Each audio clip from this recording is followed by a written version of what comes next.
Muy buenas tardes a todos, ¿qué tal? ¿Cómo están? El por ahora empate técnico en las elecciones del Perú, celebradas este domingo, es una muestra más de la polarización del debate político, y no solo en Perú.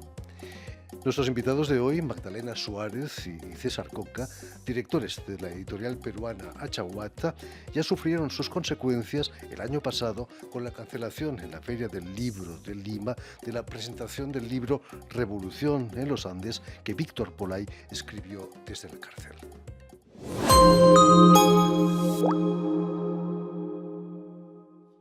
Muy buenas tardes, Magdalena. Buenas tardes, Jordi. Un gusto estar aquí en tu programa. Un placer. Muy buenas tardes también, César. Bienvenidos a Radio Francia Internacional. Gracias, Jordi, por la Eh, invitación. Este lunes presentáis el libro de Revolución en los Andes que Víctor Polay, como decíamos, escribió desde la cárcel aquí en París, en la Maison de l'Amérique Latine. Aquí no se corre el riesgo de que se cancele la presentación, ¿no, Magdalena? Eso esperamos. No queremos una intervención como la del año pasado en la Feria Internacional del Libro de Lima. Pero cuéntanos, ¿qué pasó exactamente ahí en Lima? Bueno, ya hablaremos un poco más de quién es Víctor Polay para las personas que nos ven, pero lo que sucedió el año pasado fue un grave atentado contra la libertad cultural, la libertad de lectura también. 20 policías uniformados se acercaron violentamente, de manera muy performática, al stand que tiene la editorial Ediciones Achahuata. No para comprar libros, imagino. Claramente no. Es más, creo que se acercaron para hacer publicidad, lo cual fue muy beneficioso para la editorial.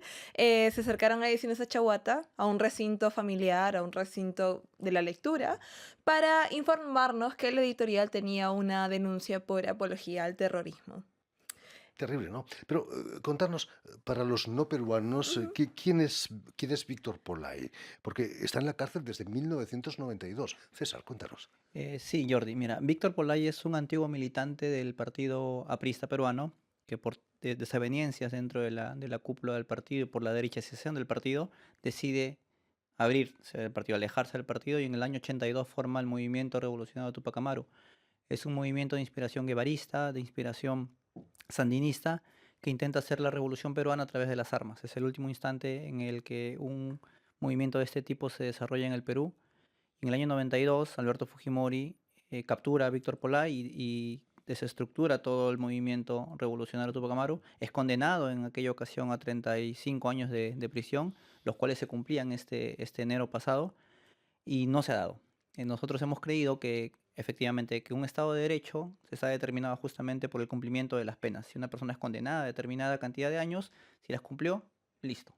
Es lo que se espera. A pesar de haberse retractado y condenar la lucha armada, ¿no? Ese es un detalle importante. El libro que se hemos mencionado, Revolución en los Andes, demuestra claramente que Víctor Polay ha decidido pedir perdón, desvincularse de toda acción de tipo violenta que en su momento alentó y promovió, y él lo ha dicho constantemente en la Comisión de la Verdad y Reconciliación en el Perú, y también lo ha dicho en constantes entrevistas que se ha dado en su proceso judicial actualmente, ¿no?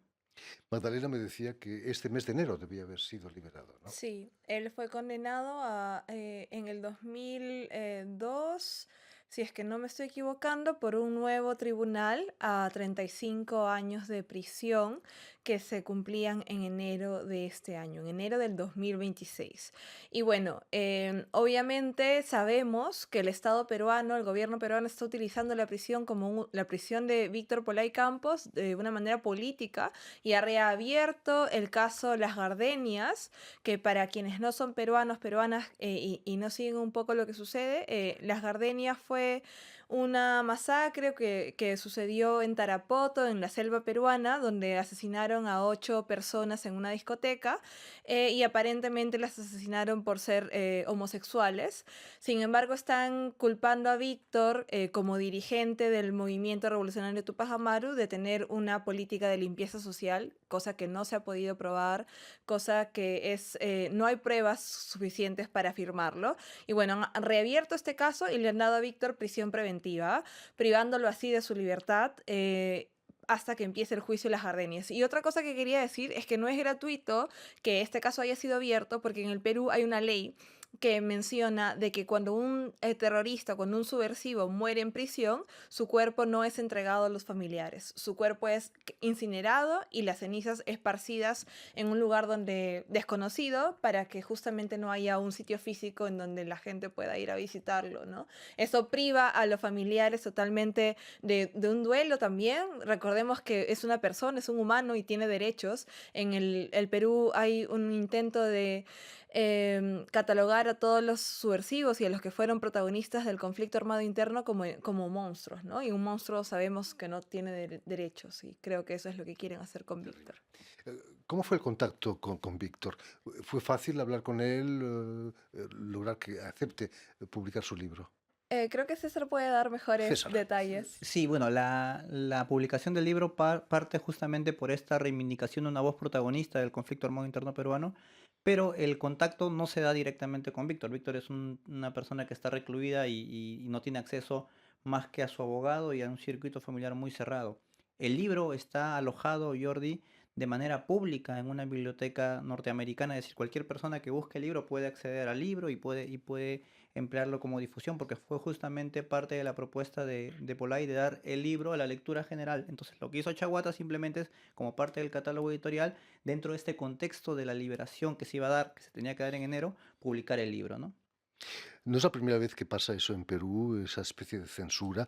En el año 2009, la publicación de un libro de Abimael Guzmán, eh, líder de Sendero Luminoso, corrió la misma suerte, ¿no? Sí, exactamente. Corrió la misma suerte, pero a diferencia de ese caso, esa fue una editorial que surgió mano alzada, surgió con esa publicación.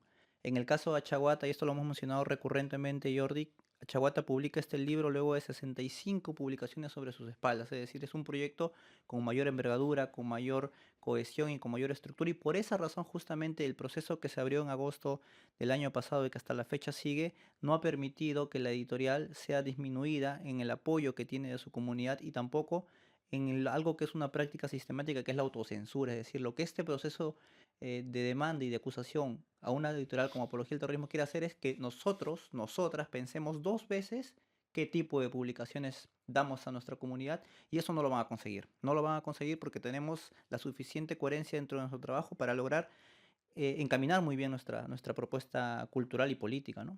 ¿Qué cuenta Víctor en Revolución en los Andes? Habla de su sentimiento del pasado y para un futuro mejor, quizás. El libro está compuesto, es un trabajo de memoria política de Víctor Polay Campos. Es una serie es una suerte de diálogo donde él se pregunta y se responde de sus orígenes familiares y toda su vida. Él estudió en Francia, por ejemplo, estudió sociología, estaba estudiando en París y decide volver a Perú en la década del 80 justamente para levantarse en armas. Entonces, el libro transita por todas las etapas políticas de izquierda en el Perú y también en la región. Hay mucha referencia a la Revolución Cubana, a la Revolución de Nicaragua, a las revoluciones de la liberación de África, de las luchas de liberación africana.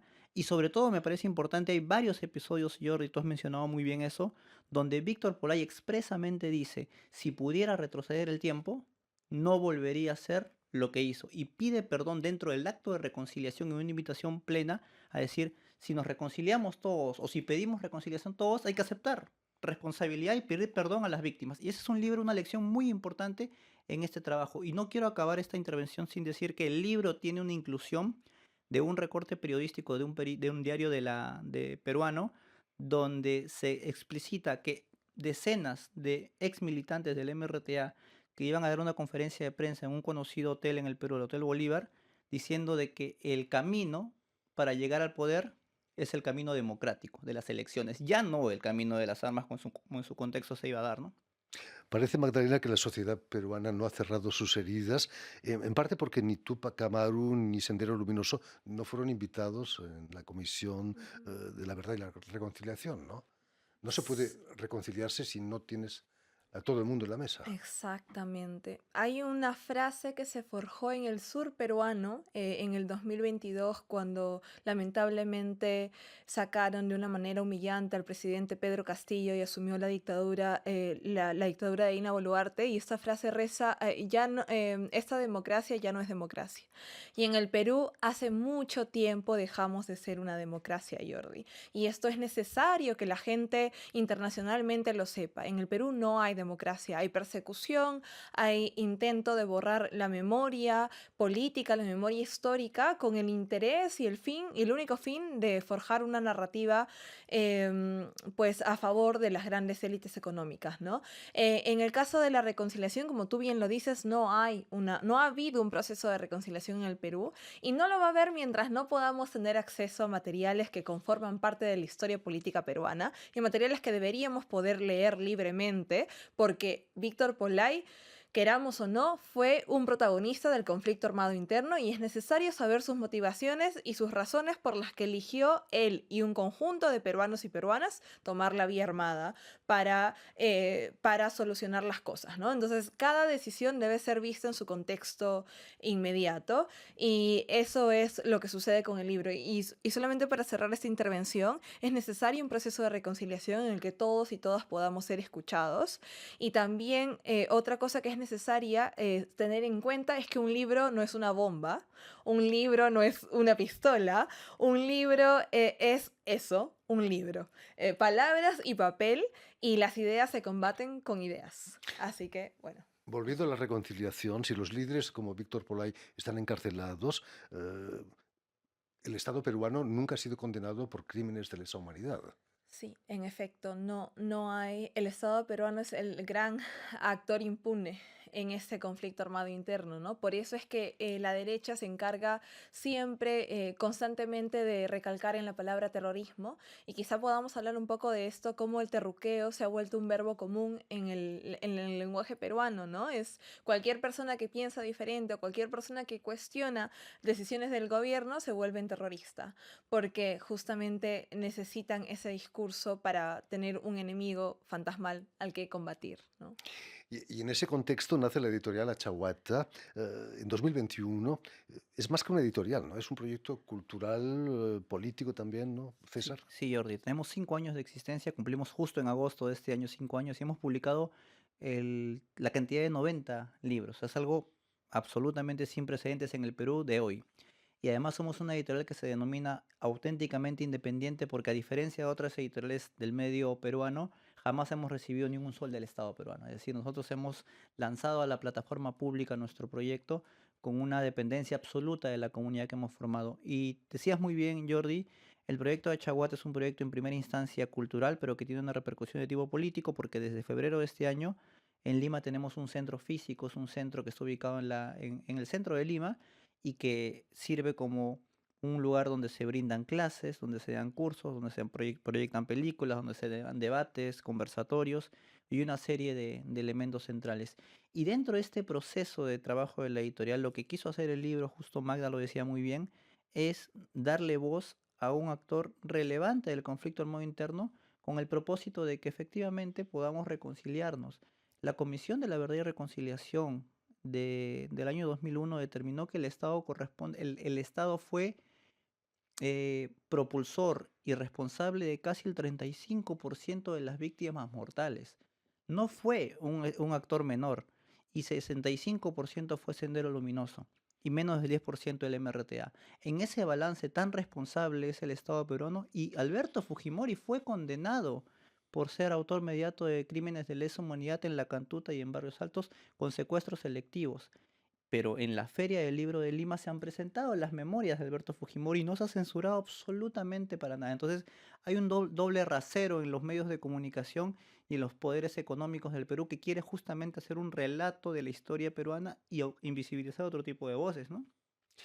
¿Las elecciones, Magdalena, peruanas pueden cambiar un poco el escenario peruano o hay un impasse democrático en ese momento? Creo que, como repito, no hay democracia en el Perú ahora. Las elecciones pueden darnos un poco de esperanzas si es que si es que el pueblo peruano, como parece que ya se está viendo en los resultados que nos están llegando desde Perú acá a Francia, si es que el pueblo peruano no vuelve a elegir el fujimorismo como opción viable para la vida electoral peruana, ¿no? Recordemos que Fujimori, Alberto Fujimori, fue un periodo nefasto en el Perú y que está marcado por las desapariciones, por los secuestros, por los asesinatos, por grupos extrajudiciales que desaparecieron, torturaron y, y persiguieron personas inocentes. Entonces, Keiko Fujimori justamente reivindica el gobierno de su padre y está muy preocupada por hacerle entender a los peruanos que solo quiere gobernar 5 años, pero no tenemos ninguna garantía de eso. Entonces, tenemos que rechazar al Fujimorismo. Fujimori no puede ser una opción viable para el Perú y justamente Roberto Sánchez, que ahora es el que está contendiendo contra ella, es el único que podría dar garantías de que esta democracia vuelva a ser eso, ¿no? Democracia. Veremos. Cuéntanos, César, Achahuata tiene una vocación popular y su serie de libros a 10 soles, que son unos $3 más o menos, han tenido mucho éxito, ¿no? Mucho éxito. A la fecha hemos publicado 42 libros en esta serie popular. Es una serie que se inspira en proyectos, Jordi, no solamente peruanos, sino de la región, sobre la difusión y masificación del libro a un precio bastante accesible. Y hemos comenzado o comenzamos el proyecto de la publicación de populares el año 2023. Hemos publicado 42 libros en esta serie y con una recepción muy, muy importante. Quiero mencionar la repercusión de este proyecto en el día de hoy porque incluso una institución enemistada con Achahuata como el Ministerio de Cultura en el Perú, a raíz de la publicación de estos libros, hace un par de años lanzó la convocatoria de libros populares, es decir, estimular a otras editoriales a que con el dinero del Estado, que puede ser muy legítimo, publiquen libros populares en el circuito.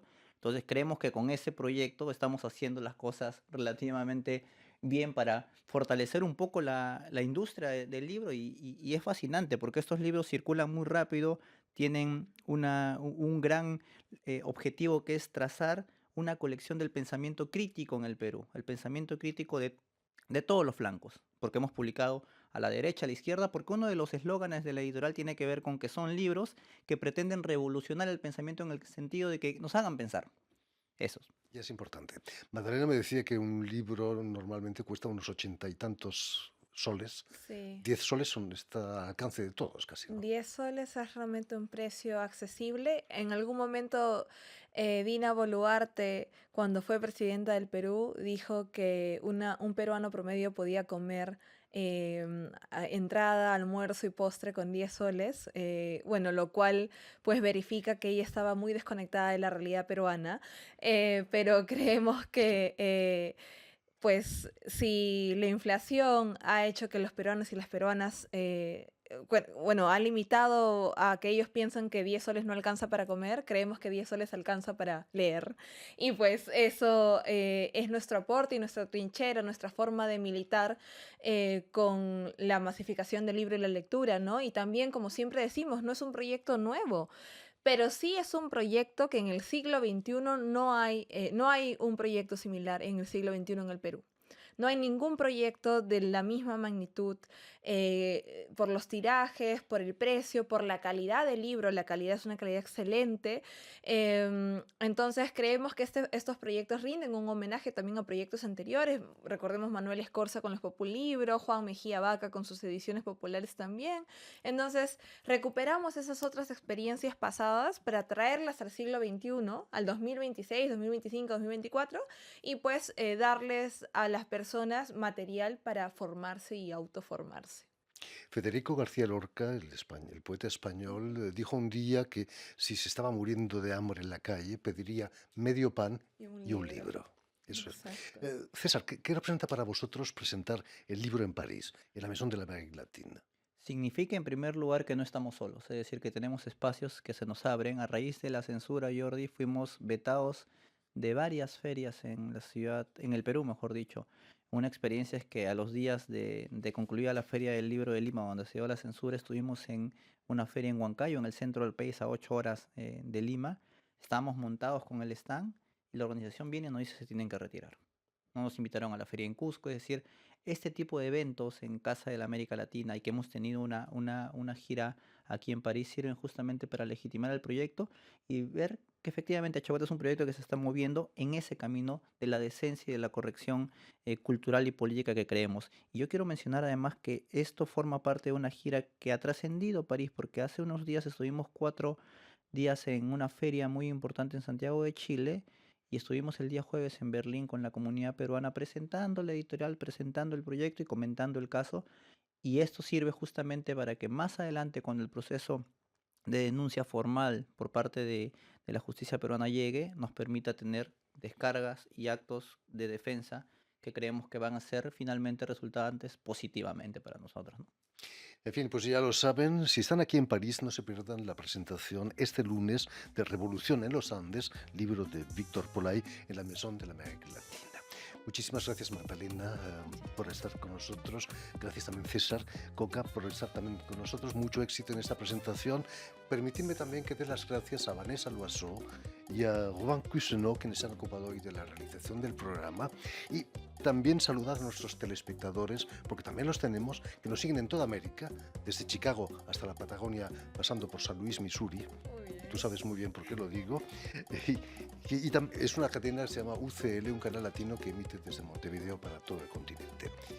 Y a ustedes, muchísimas gracias por su atención y les damos cita para una nueva edición de El Invitado de Radio Francia Internacional.